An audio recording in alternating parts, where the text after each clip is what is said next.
Hey guys, this is my new Snapchat. I don't have TikTok anymore. I only have this and Instagram and my Kick account that I'm going to be using from now on. Court is coming up, so I'm really excited about that. And then also, I just did my last visit today for the month of August, so that was amazing. But ask me some questions. We're going to start posting on here consistently every day. Brie Olsen decides to take a break from social media right when the court documents come out. Santos said he is now taking over for her. Brie Olsen, I'm speaking of Brie Olsen's part. She has decided to quit social media because she's pregnant and leaves everything up to me. So, I got y'all guys. I'm the new substitute teacher. Welcome to my class. Is this because the documents were released? I mean, at this point, they are all over and the lies are all being exposed. The whole online persona and that these are all skits, it's not working in court. I have so many questions. Let's start with the big thing. The Brie and Santos drama has gotten worse. Brie says she is getting off TikTok so she does not mess up a court hearing about her son's custody. She says she wants to save herself from messing it up. But she did not leave all social media. She only left TikTok. She is still on Kick, Snapchat and Instagram so she can keep earning social media money. That is what it looks like. Here's the problem. All her digital footprints from TikTok are still there. People can save them. People can pull them up. That might be enough for her to lose custody of her child. That is the real risk. Right now, she is pregnant again. So people are asking, will this new baby replace her son's life? Did she think court would go well and so she just have a baby with a deadbeat like Santos? Did she leave TikTok to get rid of evidence that would be used against her in court? These are real questions people have. We will talk about them as we go. We will also later on cover the Ash drama. But first, let's finish the Brie and Santos story. Brie and Santos announced they are expecting a baby, saying they don't yet know the gender, but are guessing it's a girl. Since then, most of their online presence has revolved around pregnancy updates, talking about baby names, nursery ideas, and how excited they are to be starting this new chapter together. They've repeated that excitement often. But here's the catch. Both of them already have children from previous relationships, and in both cases, their histories with those kids are complicated and full of unresolved problems. Brie, in particular, is in the middle of an active custody battle with her ex, 2K, over their son, Winter. At the moment, 2K holds temporary primary custody, a detail that's more than just paperwork. It's a sign that the court has serious concerns and it looms over every move she makes online. Then, right as her next court date drew close, something telling happened. Brie suddenly quit TikTok. The timing wasn't lost to anyone. This was just after court documents were made public that many saw revealed contradictions and outright lies in her previous statements. Hey guys, this is my new Snapchat. I don't have TikTok anymore. I only have this and Instagram and my Kick account that I'm going to be using from now on. Court is coming up, so I'm really excited about that. And then also, I just did my last visit today for the month of August, so that was amazing. But ask me some questions. We're going to start posting on here consistently every day. I just am tired of TikTok, TikTok shop, and I just think it's easier to navigate Snapchat, Kick, and Instagram for me.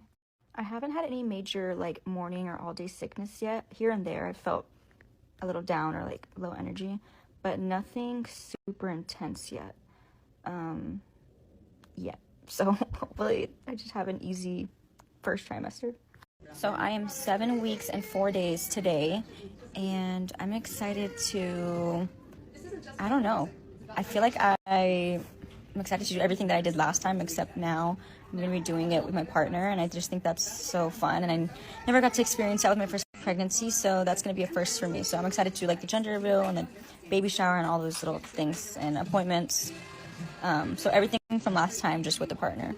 To onlookers, it looked less like a random break and more like a calculated retreat, an attempt to go quiet in the one space where most damaging clips of her behavior had been captured and shared. But she didn't vanish from the internet entirely. She kept posting on Kick, Snapchat, and Instagram, platforms that still pay her. It's as if she believes 2K's lawyer will only pull evidence from TikTok, when in reality, her reputation has been built and torn down across multiple apps. And anyone who's watched her over the last year knows there is plenty to work with. Live streams where she appears intoxicated, public claims of DMV against Santos, and comedy skits with him that portray a reckless or unstable behavior. In custody cases, none of that plays well. Even deleted content leaves a trail. Screenshots, screen recordings, re-uploads. Once it's online, it's forever, and a judge can review it in full context. Brie and Santos often call the questionable content just skits or cosplay, but a judge doesn't have to buy that explanation for the patterns to suggest poor judgment. This is why the situation is so risky for her. To many, TikTok exit looks like damage control disguised as self-care. She frames it as protecting her income and avoiding drama. But the evidence, the digital record, is already there, and it may speak louder than anything she says in court. What Santos is saying. Santos jumped on TikTok almost like he was Brie's official spokesperson, eager to spin the story in their favor. He pushed the idea that Brie had left social media entirely, and not just TikTok. But anyone watching closely knew this wasn't true. She was still very active on Kik, Snapchat, and Instagram, posting and engaging with followers as usual. Then, he offered a different explanation for her TikTok exit. She is pregnant. He painted himself as the stressed partner, talking about how hard it is to care for a pregnant woman and claiming he didn't deal with anything like this when his first baby mama was expecting. Where's Brie, we miss her? She is not gonna be on live anymore. She's not doing social media anymore. She quit. So it's all up to me now, chap. Brie Olsen. I'm speaking of Brie Olsen's part. She has decided to quit social media because she's pregnant and leaves everything up to me. So I got y'all guys. I'm the new substitute teacher. Welcome to my class. My name is Juan Jose Francisco Santos Salazar Cabrera Gonzalez de la Cruz Gutierrez III. But y'all can call me Mr. Bossman, alright? From now on, all y'all call me Mr. Bossman. I will not be accepting anything else. No Santos, no piano keys, no nothing. Just Mr. Bossman. Mr. Pendejo. You're in the wrong class. That is the other class. How's everyone doing? Boss man, can you make me viral? Yes. Just because you guys nicely. Fries in the bag. How about you go eat some more fries, boy? The way he told it, you could tell he wanted sympathy, especially from parents who might relate to the idea of pregnancy stress. But here's the timing problem. These comments came right after the court papers about Brie were released. To many, his "I'm stressed because she's pregnant" line looked more like a strategic cover, a way to shift focus from damaging legal revelations to a softer, more relatable narrative. And the fact that he was already complaining about lack of sleep before the baby was even born, that raised more eyebrows. Some viewers even questioned if there was really a baby at all. If the complaints are starting this early, what will it look like when the baby is actually here? In another live stream, Santos sat with a friend and threw shade at 2K, pointing out that 2K had spent $200,000 trying to take a child from Brie. He acted baffled about how someone could spend that much on legal fees. His friend brushed it off, telling him to just be happy about becoming both a dad and a stepdad. $200,000 invested into taking the son away from her. Like, imagine what's going in, like, what's wrong with the guy, like, trying to, like, just separate. No. Let's just keep it this way. Yeah. You're the dad, he's gonna be a stepdad. You know, your wife, the one that you're with right now, she's gonna be a stepmom. The other mom's a mom, right? Yeah. All I can say, bro, keep it cool. Keep it cool. That's it, bro. Yeah. Remember, the kids are the ones that are gonna suffer. But this is where a bigger pattern comes into focus. For Santos, conversations always seem to circle back to money. He seemed more bothered by the dollar amount 2K was spending than by the reason behind it, which from 2K's perspective, it is to ensure his son is in a safe and stable environment. And the irony? Santos never fought for his own daughter with his first baby mama. He walked away, didn't spend a cent, and effectively gave up custody without a fight. So of course, he wouldn't understand why someone else would pour everything they have into securing their child's well-being. In trying to make 2K look bad, Santos ended up reminding everyone of his own history, and that picture, once seen, is hard to forget. Now, what did Brie say? She made a new Snapchat. There she said she does not have TikTok anymore. She said she has Snap, Kik, and Instagram. She made it sound like she quit TikTok only. This is different from Santos, who said she left social media in general. Brie also talked about court. She said she was really excited for it. She said she finished her last visitation with her child for the month of August. Brie Olsen decides to take a break from social media right when the court documents come out. Santos said he is now taking over for her. Brie Olsen, I'm speaking of Brie Olsen's part. She has decided to quit social media as she's pregnant and leaves everything up to me. So, I got y'all guys. I'm the new substitute teacher. Welcome to my class. Is this because the documents were released? I mean, at this point, they are all over and the lies are all being exposed. The whole online persona and that these are all skits, it's not working in court. I have so many questions. What do you guys think about this? Is she gonna end up hemmed up in court? Will she get partial custody? Is her lawyer gonna be okay with all the lies she's told? Santos be allowed around if she gets some form of custody? She having this new baby to replace W because she knows this court case is gonna go bad? Like, the internet's forever, girl, and she has left a digital footprint. Brie may be playing the role of a changed woman now, but her wild behavior, it's all out here. So comment below. What do you think? Is this why she's off social media? And how do you think the court case will play out? But let's be honest, does that sound right? She knows she might not get custody. She missed most visits. There was one time she did not make it because she slept in and missed the plane to Texas. That was the flight to go see her son. How do you fight for custody but skip visits?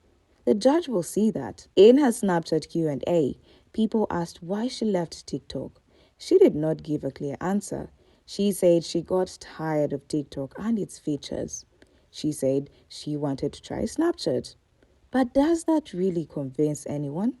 Meanwhile, Santos had been saying he is losing sleep because of Brie's pregnancy.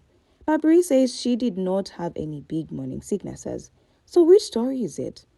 Brie also said she was 7 weeks and days pregnant. She said she was excited to go through all the fast pregnancy things again, but this time with a partner to share with.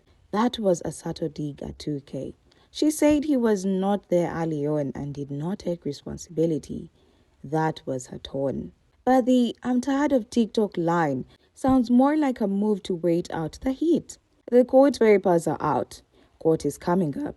A lot of the evidence lives on TikTok. So she steps off TikTok, but not social media and not the money. She goes to Snapchat because it pays well, with commercials every second. It looks like she wants to save herself and still get paid. That is the pattern. And yes, many think she will be back on TikTok after court. Another pattern, she was live on Kik. She asked other women if they get annoyed by their men while pregnant. She said she loves Santos, but she said he nags her. Ugh. Does anyone's man just annoy the fuck out of them when they're pregnant? I'm just like, oh my god, like I literally can't stand Santos. Like, I love him so much, but he's like really getting on my last nerve. You know what I mean? It gets worse with a new baby. Oh my god, I feel like it would. Right? Oh my god. I'm just like, I love my alone time. This is like what she did with 2K, painting herself as the lonely, abandoned pregnant woman. She sets up the "I was done wrong" story. People saw this spin last time. Commenters also said maybe court would not let Santos be near her son. She pushed back. She said Santos is Winter's stepdad. She said Santos will be the father of Winter's half-sibling. She said court would only keep Santos away if there was a serious case of abuse. She said that never happened. She said her kids will also know each other and know Santos. Santos is Winter's stepdad and the father of Winter's half-sibling. So to think that he would never be around him is insane. The only way that would happen is if there's a serious case of abuse involved. And that's never happened. So, yeah. I mean, y'all think Winter's never going to meet his half-sibling? Think he's never going to want to? Do you not like your siblings? Or what? Like, be for real. Nobody needs to be friends, but, I mean, he will be around Winter. He'll be in the same building. He'll be in the same vicinity at some point. Like, I mean, Winter and, you know, his little sister are obviously going to play, grow up together, maybe go to school together, do vacations together. Like, what, is my child just in fucking parent prison forever? Like, I want to travel with both of my children, with all of my children. So, and Santos is a part of that, so. But here's the thing. First, Santos is not Winter's stepdad if they are not married. Second, there is a DV case people talk about. They say Santos did that to his first baby mama and she reported him. People also say he made direct threats to 2K, and Brie herself has been on her page talking about DV from Santos. If she told the truth then, it could hurt Santos now. If she was lying for sympathy, that also hurts her credibility. Either way, it could lead to a restriction around Winter if she even gets shared custody with 2K. That is a real possible outcome. So how will this turn out? Do they get 50-50 or does Brie only get partial custody? People are watching. 2K talks about court. On the other side, 2K is feeling the pressure too. He has officially filed for full custody of Winter, and the weight of that decision is clearly on him. Can he win? Even he doesn't know, but he is bracing himself. He's openly said the next few weeks are going to feel long and heavy, with court set for 4 hearing days starting on 22nd of August. He is admitted to feeling nervous about the outcome, but insists he isn't wasting energy worrying about Brie's moves online. His focus is locked on the case itself and presenting the strongest argument. Let's be real. 2K may not have been the ideal partner to Brie. That's fair to acknowledge. Their history together is rocky.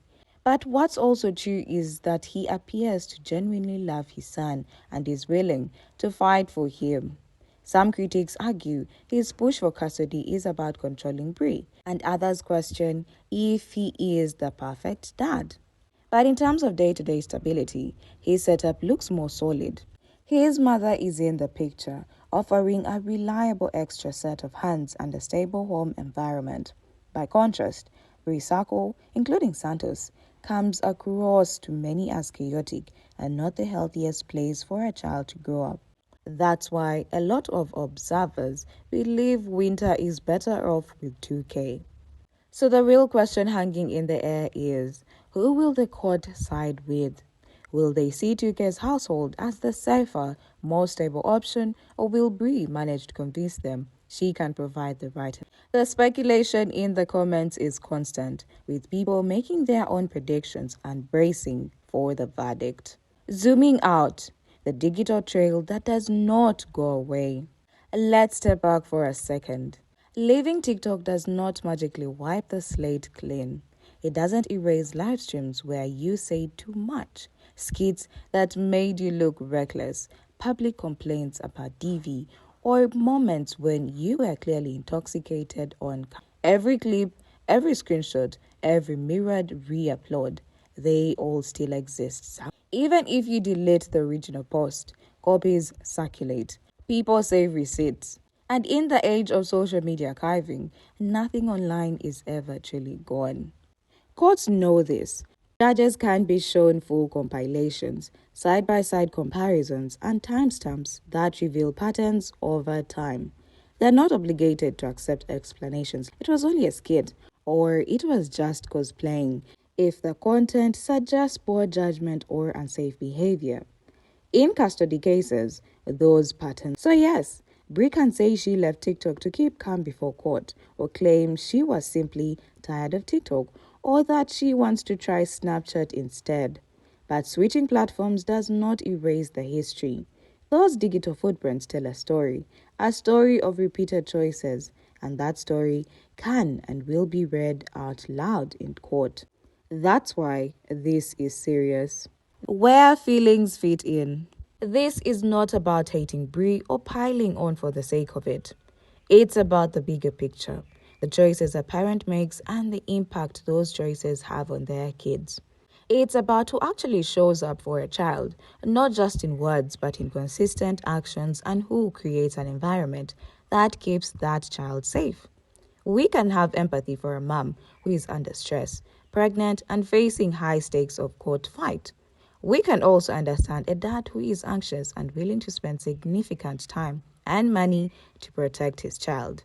But empathy doesn't erase facts. The truth is, going live while drunk, making DV claims in public, or performing skits that portray harmful behavior doesn't just disappear. These things can make it much harder to prove that you are a responsible parent in the eyes of the court.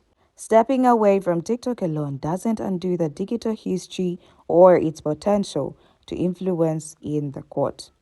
Brie says she's excited for court, which might mean she's hopeful about the outcome, but excitement is not evidence. A judge will not decide based on how eager someone feels. They will weigh documented patterns, testimonies, and hard proof. And in Brie's case, that record is long, detailed, and not easily explained away. Ash was invited to the backpack event in Michon, which was set up as a school supply giveaway for the kids in need. She was promoted almost like an endorser for the charity, giving the impression she was there to help. But after the event, she went live and revealed that she was supposed to be paid for attending. And instead of receiving cash, she claims they gave her the remaining backpacks as payment. Mitchell publicly stated that there were 106 backpacks in total meant for distribution. According to him, only 40 were actually given to the kids at the event, leaving roughly 60 unclaimed. This led to a wave of speculation. Did Ash take all those leftover bags home as a pay for a charity event that should have been voluntary? Y'all can't bash the companies because they want us there. You have to remember, I feel like y'all are like so hurt and upset that y'all are not in this position. But like I've always said, all of y'all can be where I am today. But instead, y'all sit there and y'all hate behind the screen. Stop the hate and actually grind. And you can actually. That's the question people were asking, and the optics were bad. Then, in another live, Renee, the person Ash said she split the leftovers with, gave a completely different account. He claimed they were able to hand over 100 backpacks to kids, insisting the focus should be on the charity work, not the criticism. The conflicting numbers immediately set off red flags. And that's where the math just wasn't mathing. In one live, Mitchell and Ash spoke like about 100 bags remained. In the same breath, they also say they started with only around 106. Then, Fester jumped in with his own version, claiming that he and Ash bought 40 leftover bags themselves. Initially, people saw that as a generous gesture until the details shifted again, making it look like Ash had essentially paid herself with those items. The inconsistent stories combined with sloppy coordination before going live made the whole situation messy and suspicious. The backlash wasn't just about numbers. Many felt the heart of charity work is to give without expecting payment. People pointed out this wasn't the first time Ash had been accused of putting herself and money first. Instead of buying supplies to help more kids, it appeared she might have treated the extra backpacks as personal compensation when turnout was lower than expected. During her own retelling, Ash shifted the focus entirely to herself. She highlighted how little she had slept, how hot the day was, and still insisted the turnout was good. She even challenged viewers. Have you given out bags? She told critics to stop bashing her and reminded them that not everyone could do what she does. She also brought up that her kids are homeschooled, not in public school, which she says saves her a lot of money. She interpreted this as her way of saying she has extra resources to help others. though many couldn't reconcile that with her public behavior. Ash told anyone in need they could contact her because she's not mean, but critics countered that her past live streams and remarks painted a different picture. When chat users pushed back harder, she turned the criticism on them, telling haters to stop going after the companies that invite her to events. She claimed people were jealous of her position and should grind to be where she is now. That claim triggered another round of disbelief. Detractors asked, what position? They listed the realities. That she couch surfs, has no stable home, reportedly can't live with her parents, and is often staying with others because she is homeless. They argued this isn't about jealousy, it's about disapproval of her choices. They called for a reality check. They said if grinding leads to losing custody of your kids, leaving them with your parents, having no stable income, home, car, or plan, then nobody would want to grind that way. They also pointed out her habit of spending time with men far younger than her, which many find inappropriate. The shade continued when Shorty's bar boyfriend used the exact point, her association with younger men, to jab at her. This came after Shorty herself posted a video putting Ash's picture on a punching bag and openly calling her out.